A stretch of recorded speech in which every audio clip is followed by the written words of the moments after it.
à tous, je suis Pétula et bienvenue chez moi pour parler burlesque, parler culture, parler burlesque culture. Pour ce tout premier épisode de Burlesque Culture, parlons de l'œuvre qui a le plus démocratisé le burlesque en France.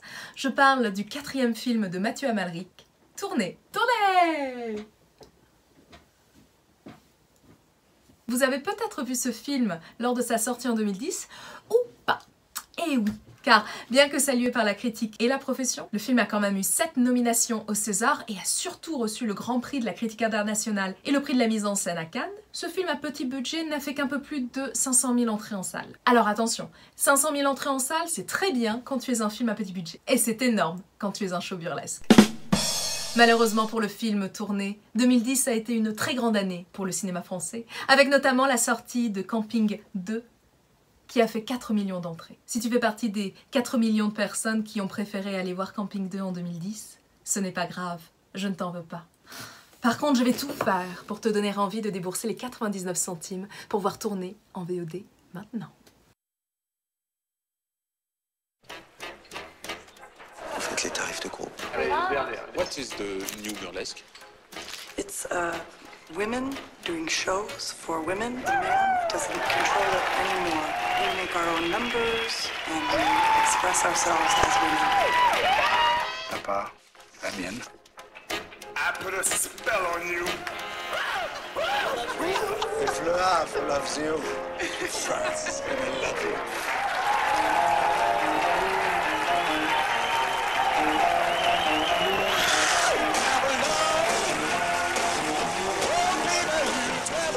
The show, je l'ai vu. C'était comme ça. I did the show for my husband after. Attendez, je vais vous montrer vos portraits. Non, mais attendez pas maintenant. Pussy, pussy, pussy. Fuck you, Joachim. It's our show. Yes, but it's my country. Mais je t'emmerde! C'est moi qui t'emmerde! You used us to come back home. Je suis avec un show des femmes et Francis m'a planté la salle. Je pourrais t'aimer si t'avais du talent. Virez-moi cette merde!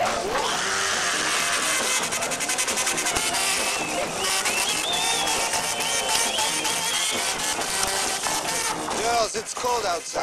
Yeah, but I'm hot inside. You know it. Tu peux arrêter la musique?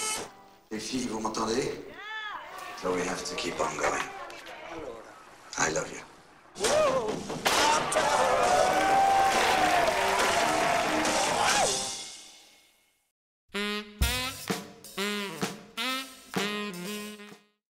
Un producteur exilé aux USA tente de faire son grand retour en France en organisant la tournée d'une troupe de New Burlesque à qui il fait fantasmer Paris. En attendant, les artistes se produisent dans la bonne humeur sur la côte atlantique, et ce, malgré la côte atlantique. C'est Mathieu Amalric lui-même qui joue le rôle de Joachim Zand dans le film. Une décision qu'il aurait prise seulement 3 semaines avant le début du tournage. Comme si c'était une évidence qu'il se serait refusé. Mais voyons Mathieu, quand on a joué un méchant dans James Bond, on a toutes les qualités pour jouer un producteur.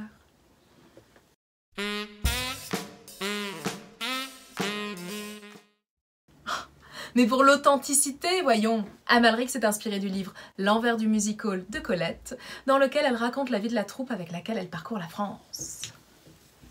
Plutôt que de scénariser des personnages et caster des acteurs, Amalric a préféré de vrais performeurs qui jouent leur propre numéro et ce devant un vrai public à chaque fois. Résultat, un effet ultra réaliste et quasi documentaire. Amalric filme les numéros depuis les coulisses, derrière le rideau ou encore derrière la console de l'ingé son. En tant que spectateur, on a l'impression d'être avec les artistes. On partage les backstage, on partage leurs tournées, on vit avec eux.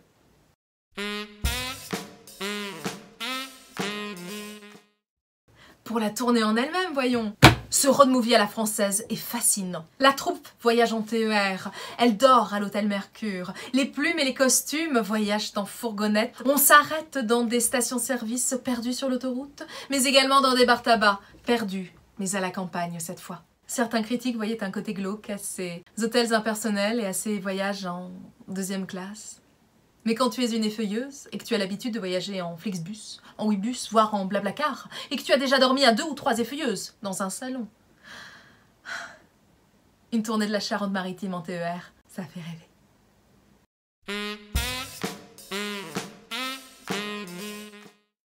Le côté rock'n'roll, bien sûr. Ça picole, ça clope, ces filles-là ne font que ce qu'elles veulent.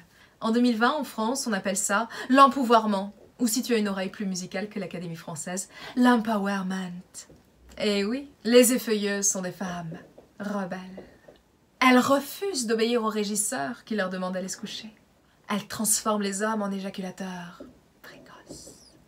Pire, elles refusent d'écouter les conseils artistiques de leur producteur Joachim. Au producteur, les effeuilleuses répètent « This is our show ». Et elles lui disent bien qu'il n'a pas son mot à dire. « Fuck you, Joachim, this is our show ».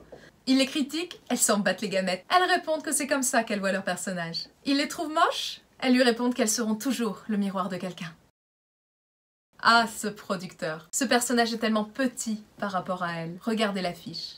On voit à quel point Joachim est chétif, petit, mal à l'aise comparé à cette effeuilleuse, plantureuse, généreuse, confortablement installée et qui prend toute la place. Au fait, vous savez qui a réalisé l'affiche? C'est Christophe Blain, le célèbre dessinateur de BD, qui a fait Gus, Quai d'Orsay, La Fille, Blueberry, patati, patata, tatati, tatata. Mais revenons à notre petit producteur, car lui c'est une sacrée référence au cinéma.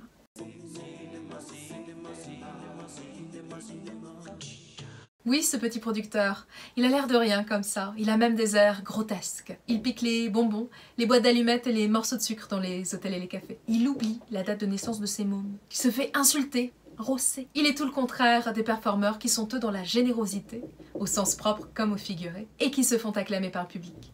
Mais ce petit producteur est une pure référence et un hommage au personnage de patron de boîte de striptease du film Meurtre d'un bookmaker chinois de John Cassavetes, réalisé en 1976. Le mensuel 3 couleurs s'est amusé à comparer les deux films, la mise en scène, le style 70s que l'on retrouve très bien chez Joachim avec son col ouvert, son complet de velours. Mais dans les deux films, ce qui rend les deux personnages sympathiques, c'est leur côté paternaliste, leur besoin constant de s'assurer que tout aille bien, même par téléphone. C'est beau cette dévotion paternelle chez un producteur, espèce de contrôle fric.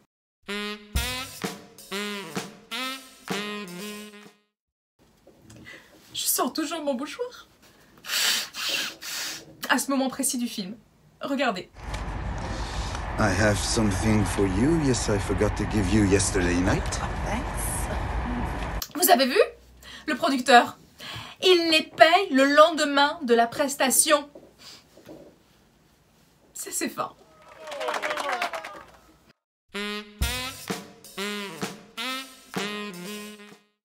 J'attribue bien évidemment 3 cache-tétons à cette œuvre de Mathieu Amalric. Merci beaucoup, c'est une œuvre que j'adore et c'est une œuvre que je conseille à tous les passionnés de burlesque et à tous les passionnés de cinéma.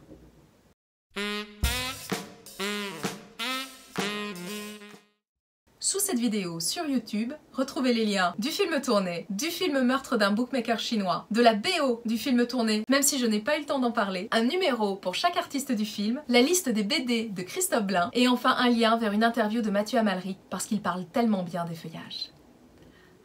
Et voilà, c'est fini pour aujourd'hui. J'espère que ça vous a plu.